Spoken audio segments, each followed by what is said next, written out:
Welcome to a session of Captain's Q&A. This is going to be the first of maybe a couple later, down the road.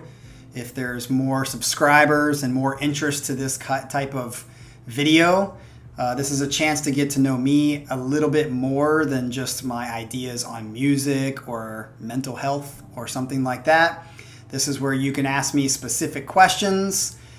You can see in the community tab, this is where I'm going to be taking the questions from. Interesting enough, there were very few questions, so I'm guessing this video is going to be pretty short for the first Captain's Q&A, which is fine by me. I will only respond to those that are interested, and there wasn't a ton of interest this time around. Maybe in the future, if there's more interest, we will do another Q&A. So here we go. I'm going to start with just randomly picking one of the questions out of the few questions that were asked in the community tab, and I'll try to answer them the best that I can within reason. Let's go. All right, the first question we have is from Althostar, is how you say it. And he asks, don't you have a headset/headphones? You have seen me with headphones when I'm listening to the songs, so I'm pretty positive the question that's actually being asked is, don't you actually have good headphones or a headset? My answer to this is no, because I don't see the need for them. I think they're a complete waste of money. And do they have better sound? Sure, I'm guessing they have better sound. I haven't really taken a ton of time to go through all these big headsets. But I'll tell you what, there's nothing more annoying. Well, actually there is a lot of more annoying, but as a joke, there's nothing more annoying than when I go to the gym and these dudes have these huge ass headphones on in the gym with a cord on it. I'm like, we are in the age of wireless headphones. The difference between the sound of your wireless headphones and these huge ass gargantuan freaking black holes of headphones is not that big. Yes, it's better. You're paying a lot more for them, $300-$400 for them. I'm sure it's better, the sound, but I'm definitely not that picky, and I definitely don't think it's, number one, the $200 to $300 extra dollars you're paying for them worth it, and it's definitely not the discomfort that it brings to my life by having these freaking huge things on my ears to get better sound. So the answer is no. I don't have them. These to me are sufficient and suffice. I don't think that they cause a huge difference in the overall sound of a song. Now I'm sure many of you will disagree with that, but that's my take on it.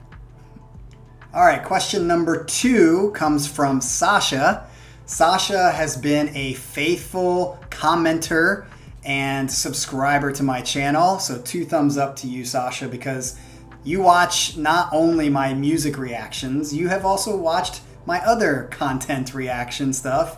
And I appreciate that, because most people who come to my channel just pick the one song that they like or don't like, or the band that they like, and they don't watch anything else, which is fine. That's totally cool. But you, Sasha, you watch everything. I really enjoy that. And so because of that, I'm going to answer all of your questions, because you have more than one. You have 3 or 4. So we'll try to answer these as fast as we can. Question number 1, what are your least favorite bands and songs you've reacted to? I've said this a couple of times on other videos or reactions. Definitely right now, Caligula's Horse, The Hands Are the Hardest, is my favorite song that I've been introduced to on this channel. Dream the Dead is right second to that, which is why I've got Caligula's Horse as a band a little bit above Haken, but Haken is definitely right there next to them. Falling Back to Earth is a great song by Haken that I really like. And also the new albums by both of them are getting more and more listens when I go to the gym and when I'm just listening to different kinds of music around the house. So those are my favorite bands. I'd have to say my least favorite out of all the reactions that I've done on the channel is probably Between the Buried and Me. I tried. I really tried to like them. I gave them several attempts at listening, and I just could not get into them. I would also put Spiral Architect, and I can't think of the other one. There was another one that was kind of like them that it's just not my type of music. It's something that anything that has a lot of screaming, with the exception of like good kind of fry scream like Devin, but doesn't overuse it. But if the whole song is just like screaming, not going to be for me. Even Opeth, I like his low growls. I think that's a little different than screaming. So I really couldn't get into them. So that's probably going to be my answer to those questions. I'd have to think about it more though. When did you start this channel? It's been a year and a half, because I started it in the winter of 2019, right after, I'm pretty sure like in January. It was right when my semester ended. It might have been in December, so it might have been 2018. But it's basically been a year and a half that I started the channel, and I definitely started it just because I wanted to discover more music and just kind of have fun and maybe do some content that is not necessarily only music, but it was mostly to discover new music was why I started the channel. As far as which reaction channels do I like and don't like, I'm not really one to bitch about other people's channels. They're doing their thing. I don't prefer it, and I'll just leave it at not naming anybody that I don't like. I would say channels that I do like or that I find myself watching more. Trey. I think it's Trey Styles. I'll put a link in the bottom, or I'll put a card right here for you to go and check that out. I just like Trey because I don't like the fact that he doesn't have good sound, and I think that can almost ruin his channel. If he were to like get good sound or do just something basic like I'm doing right now, I think that he would have a ton more listeners and followers. But the thing that makes Trey's channel so fun is he is unique and an individual. He's brought his own kind of lingo. An example that I can think of is if you watch what's it called? Jersey Shore. I couldn't think of it. Jersey Shore. They came up single-handedly, that show, whether you like it or not, they came up with their own lingo. It's t-shirt time. GTL, Gym Tan Laundry. I mean, oh yeah. Oh yeah. I mean, all that stuff, they were unique in that. And you have to give them credit. I mean, grenades, jumping on the grenades. I mean, all of that stuff was totally brought by them. It was unique, it was different, and it caught on. Trey does the same thing in his videos when he talks about bars for days, calisthenics. I mean, he's just got his own lingo, and it's caught on. It's something that I like to watch. I do wish he would respond or react more. I tend to like channels, I'll just say this overall, I tend to like watching reaction channels where I can tell that it's genuine and that it's like they're actually listening not for the followers or for the likes that they're going to get. And I think you can tell that pretty easily. And I also like someone who does a good mix of talking and listening. If they talk too much, don't like it. If they listen too much, I don't like it. So you got to find a mix and a balance of chiming in, giving your thoughts about it that legitimately have something to do with what you're listening to, but also not talking over the song so you miss a lot of things. All right, next question. Axel asks, do you have any furniture in your room? Well, I'm going to give you a tour of my apartment right now. Okay, so starting off in the bedroom. It's a pretty sizable bedroom. You can see. Bed there. And then you come out into the living room. This is the living room. We used to have a couch here, a little mini couch, but we don't have the couch anymore because we're moving, so we're trying to get rid of everything. TV over here. And then if you go over here is the bathroom. Bathroom was redone before we moved in. It's a pretty nice bathroom. Mostly bathrooms in Korea are pretty shitty, especially in the houses, but this one was nice. Over here is the little kitchen, refrigerator. And then this is kind of the third room, which we use as a closet. It's not really that big, but they consider it a room. So from here over there is basically how the size of the room goes. And then the last thing where Captain Morgan does his videos. This is where the dog cage is, and that's where I do the videos. So you can see the computer, and I sit there, and the wall that you always see is right there. And the last thing, of course, you have to see is the little dogs that sometimes appear in certain videos. This is Felix. Fifi. Hi, say hi to your friends. And this one here is Oscar. Oscar! Yep. There's the tour. As you can see, everything in Seoul, I live in Seoul, is pretty small. And housing prices here are phenomenally expensive. The cool thing is they have this thing here in Korea. I actually think it's way better than the United States in some ways. They have this thing called Walse and Junse. So Walse is where basically you put some money down, around $30,000. You can like just put $30,000 around down, and then you pay like a rent a month. You pay like I don't know, maybe $450, $500, depending on how nice it is. Maybe $700, $600, somewhere around there. So anywhere between $450 and let's just say $700 on top of that. And you sign usually a 2-year contract. Everything's done in 2 years here, including my professor contract. It was 2 years long. And then at the end of the 2 years, you get that deposit back. It's basically a deposit. And so they give you that whole $30,000 back, to which hopefully you save some money over that 2-year contract. And then if maybe a nicer house asks for $40,000 or $50,000, we'll say, and then you can pay maybe $500 a month, then you can do that. That's the first option. The second option is called Junse. Junse is where you put a shit ton of money down and you have no rent. And it's a 2-year contract, and at the end of that, they give you all of that money back.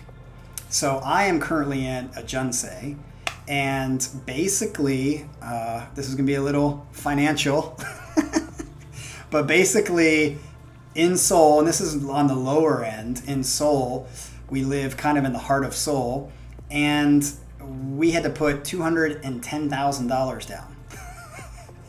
Obviously, I don't have $210,000, so what we basically did was we put down, I think, I don't know, $60,000, $70,000 of our own money down, and then we got a loan for the rest of it.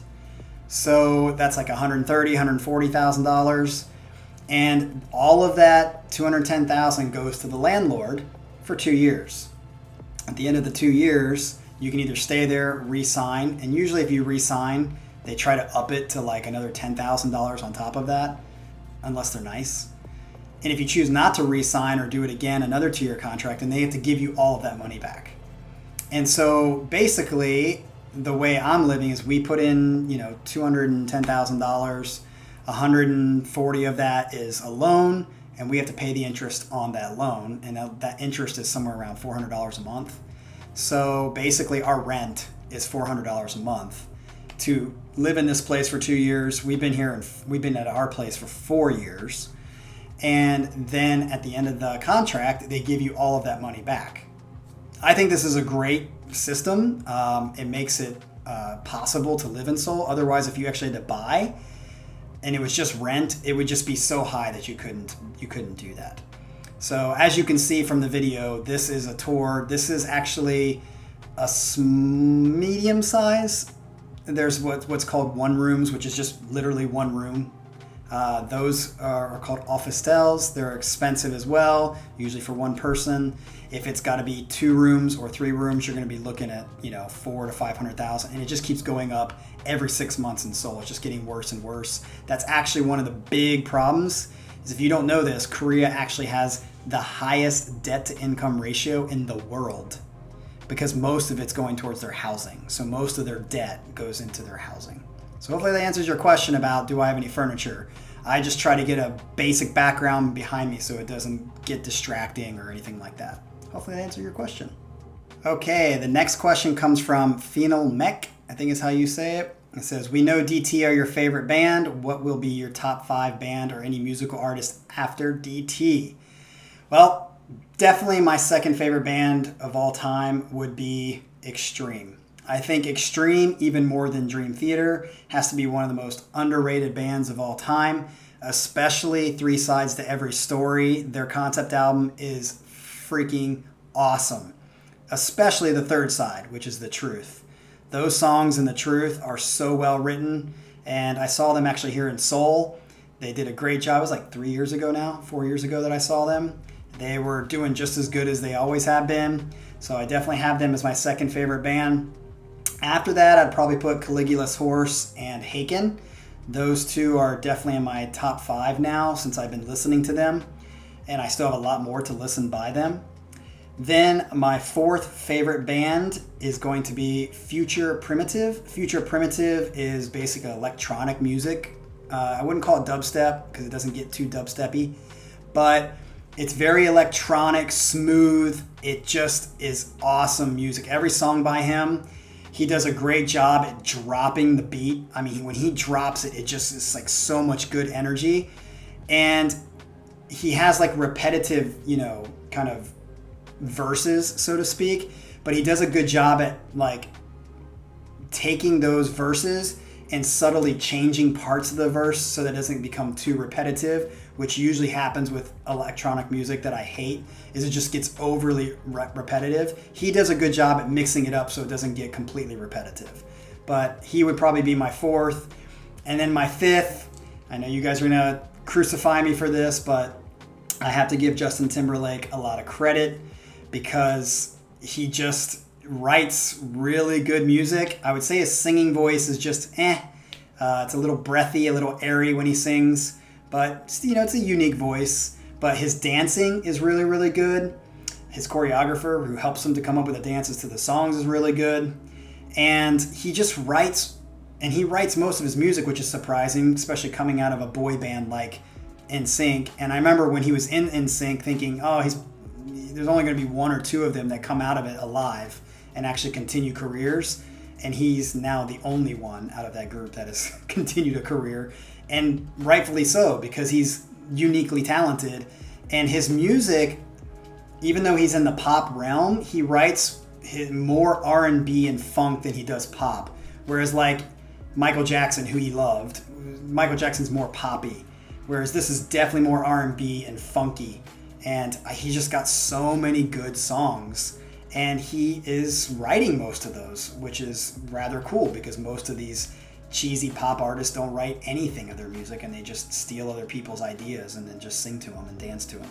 So I got to give him credit. An honorable mention, which would be a number 6, an honorable mention, is a Christian band called PFR, Pray for Rain. I have loved them since I was in high school, and even though I'm not a Christian anymore, I still listen to them when it pops up on my playlist. And it's Christian music, but because it's got sentimental value for me, I love it. All right, the next question is RTW Bike Rider says, have you purchased any musical instruments while in South Korea? I know that Samick is based there. Yeah, Samick is their bass. Usually their bass, they have guitars too, but it's mostly their basses are well known. I bought a guitar, which you can see in this video. And as you can see, I purchased a guitar. So I'm really happy about it. It was about $500, but it came with a bunch of stuff like bag and capo and stand and all that other stuff. And I bought a drum set, which you can see in this picture.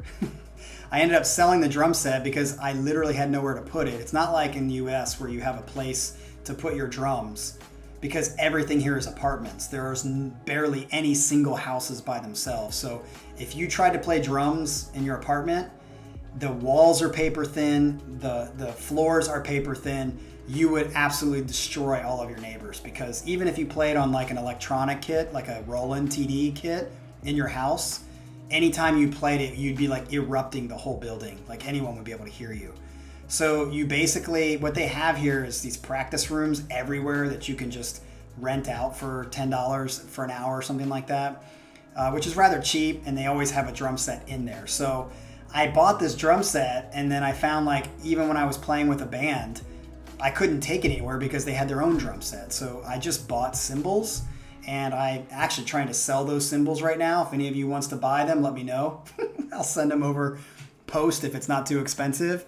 But I basically have, as you can see in the picture, I have all of Portnoy's max stacks, mid-max stacks. I have his 11-inch Splash, his 9-inch Splash. I have a bunch of different cymbals from him. So I'm trying to get rid of them here in Korea.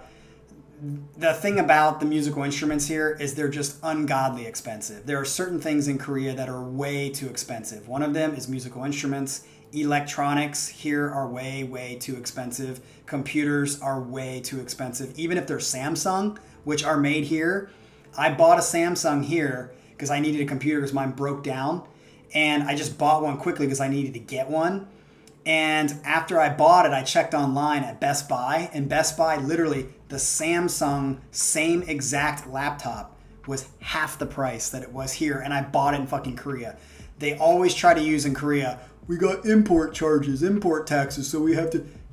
You're Samsung. There's no excuse for you charging double to your own people in Korea than you are in the United States at half the price. I'm not exaggerating that at all. So when it comes to things here, like the cymbals that I bought, all of those cymbals together with everything was like $750.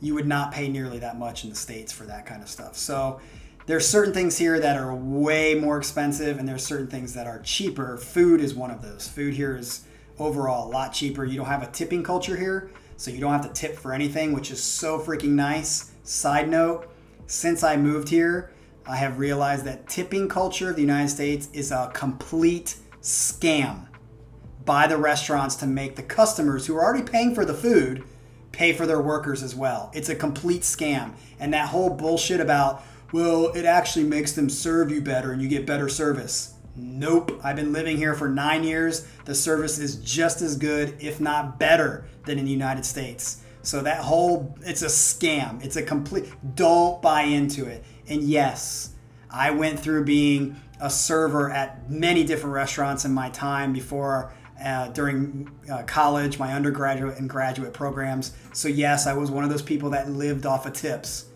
It's a scam. It's an absolute scam. But here, food is cheaper. Vegetables are cheaper, but fruit here, way more expensive. Electronics, way more expensive. And musical instruments, way more expensive. Okay, next question. Quentin Worden has asked me a wonderful question, and that is, you always have that OSU hat on. Yes, I do. And so I've got to ask, who's your favorite Buckeye player? Hands down, Troy motherfucking Smith. Troy Smith is just, he is so good. I think he doesn't get probably the recognition. He won the Heisman, so he's one of the few, I think he's the second QB at Ohio State to win the Heisman. So not many until recently has Ohio State had great, wonderful QBs. And he was the first Heisman in such a long time, maybe since Art Schlichter. So he is absolutely amazing. And the reason he's absolutely amazing is this video right here.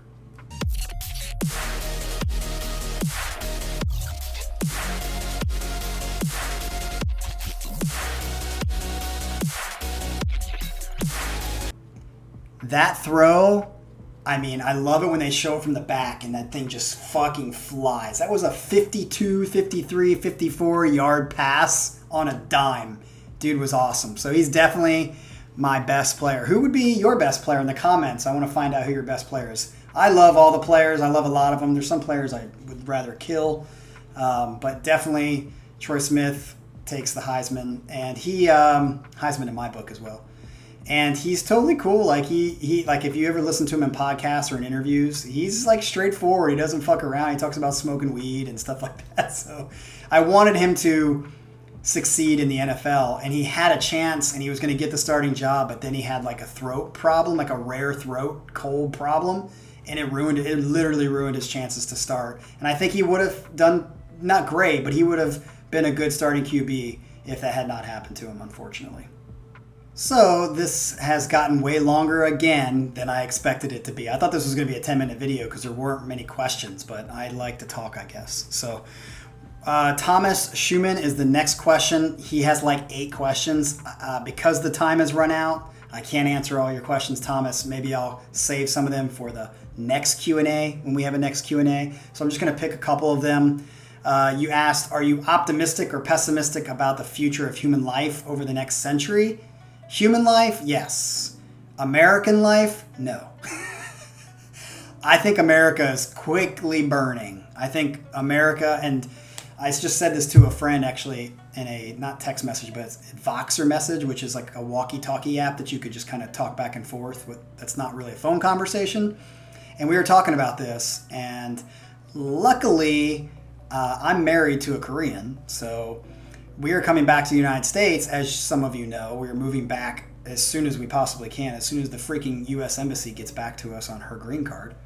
And we are trying to get back, but I always said, like, if shit goes down in the United States to a point of no return, I at least have an option to come back to Korea. I can't say that for other 90% of people in the United States. They're going to go down in flames because they're going to have to go down with the boat, the sinking ship. And I think it could happen easily in my lifetime within the next 20 years that the United States implodes. It has been following the way of the Romans with the whole mob mentality. If you look at the history of Rome, this has been said for decades now. Rome was a very quick fire starter, grew, and then died a very quick death. The United States is very young in the terms of history of the world, and it's dying a quick death. So I feel like it's like a very quick fire and quick, slow burnout, or not slow, quick burnout. And I think, if you want my quick opinion, there's obviously, you could talk about this forever. More than race, more than anything else in the United States, the number one thing that needs to change is the fucking media. The media is 90% of America's problems, and it needs to burn. If the media doesn't fundamentally change in the way it presents news, if it doesn't fundamentally change in the retarded aspects of what it is, with a two-party system, we're just going to do our tribe and we're just going to back our tribe and not do real journalism or information, it's going to continue to divide and kill the United States. I think they, meaning the media, is 80 to 90% of America's problems. It needs to burn. It needs to die a quick death if we want to keep America alive. So that's the answer to that question. Will it be possible for people to develop friendships you described in my videos where human contact is strongly discouraged? I think it's very rare, and I think it will continue to be very rare. I think it was rare even before we got more and more independent. I just think it is getting more and more rare, but I think it could also cause a resurgence when people finally get tired of being so lonely and disconnected from everybody else, that, you know, it takes trial, just like, you know, a forest burns down and it looks like it's completely burnt and done with, but give it 10 or 15 years and what happens? The forest completely regenerates and is more healthy than it was before. I think that's a possibility, that we're going through a time period and people just finally get tired of being alone and disconnected, that either we keep going that way and just can completely get annihilated and go to your, you know, pessimistic view of the human life ending, or there'll be a resurgence and a fundamental change that brings us back to wanting less material things and more relationships. And finally, let's see. Have I listened to Mean Streak? Yes, I know all about them. Raina Petrucci is awesome. I've also watched her kind of jam with Petrucci John on stage, which is pretty cool. Do you think COVID will be able to be contained or stopped? Not in the United States. You can watch my video, which I will put a card right here to go watch my prediction of what was going to happen in the United States before it happened, and it's completely coming true. And I'm not usually one to say, oh, I was right. But in this situation, I was completely right, because the United States people, not just the government, the United States people need to wake up because they're so fucking retarded. And 90% of that is the media's issue. The media is putting people in these two camps to fight each other instead of unify each other. All right, that's enough of that. Okay, and the final question for today is from Paravarium. What's up? And it says, what drew you into Korean culture to learn it and to spend such a significant time there? Usually Japan appeals to most people I know. Yes, I think Japan used to be that way because Japan was more known and more popular than Korea. But in the last decade or so, Korea is surpassing Japan. It's really overcoming Japan in a lot of ways, especially in Southeast Asia. mostly because of K-pop, which I fucking despise, and K-drama, which I despise. I thought like Bold and the Beautiful, Young and the Restless dramas in the United States were terrible, but they are light years better than K-drama. K-drama is fucking fantastically horrible, but it's taken over the world. Like literally in China, they love K-drama. North Koreans are like risking death to try to get K-drama and K-pop to listen to on their free time. The Philippines has completely changed. I'll give you an example just to show you how this has changed even in my time in Korea. I've been to Boracay, Philippines, which is a beautiful island, wonderful. You should go there if you have a chance. I've been there 4 times. The first time I went there, 2013, 15, 17, 19. So every 2 years I went. In 13, when I went with an Irish friend. Us as white people were, by all the Filipinos, were kind of like the shit there, right? Or more of the shit, where you kind of got more attention because you're the rich guy, right?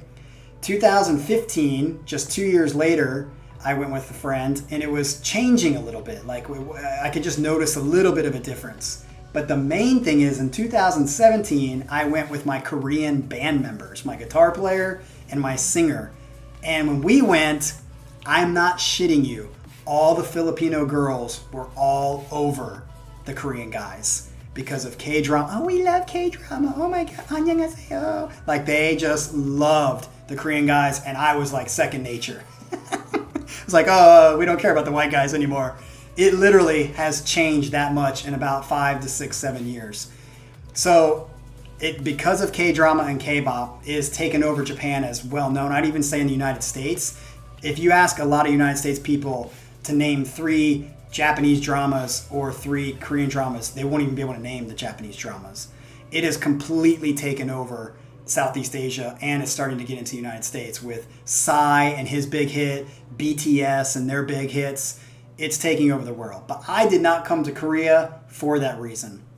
I came to Korea because in the United States, I got divorced from my first marriage. And when I got divorced, I was 33 years old, and I was like, damn, this is a chance for me to travel to a different country. All my friends who have done it, when they lived in a different country, they came back completely changed. And I was like, if I don't do it now, I'm never going to be able to do it. So I was like, let's do it. I looked at Japan. I looked at South America, Peru. And I only looked at Korea because there was a Korean guy that happened to be in my circle of friends at the time. And he was like, go to Korea. And I was like, why Korea? I didn't even know anything about it. And he was like, because they have a lot of English teachers there. I was like, really? I didn't know that. So I looked into it. I sent applications to all 3 different countries. Korea responded very quickly, and I got the job, and I came to Korea, and that's why. My original plan was only to be here for 3 to 5 years just to have a different cultural experience. But because I got the professor job after my 2nd year here, it was hard to walk away from. It's still really hard to walk away from right now. And that's why I came here. It wasn't specifically to Korean, but I am very thankful that I ended up here because it's been a great, great experience. I have very little negative to say. Every culture has their problems, but overall, I could live here for the rest of my life if I needed to. And I might end up here if the United States dies in the next 10 years. All right? So hopefully you guys enjoyed this. I know it was longer than I expected it to be. Hopefully you got some answers. Maybe we'll do a Q&A if you guys like this again in the future. So in the comments section, respond to some of the things I said with your thoughts, or maybe say, yes, we would like some more Q&As, and then ask some questions, or no, this really wasn't that interesting. I won't be offended if you say it wasn't interesting. If it wasn't interesting, just say so. Say, we're not really into this, and we'll see how many people are interested versus how many people aren't. So as always, like and subscribe. We'll see you next week for the regularly scheduled reactions. Peace.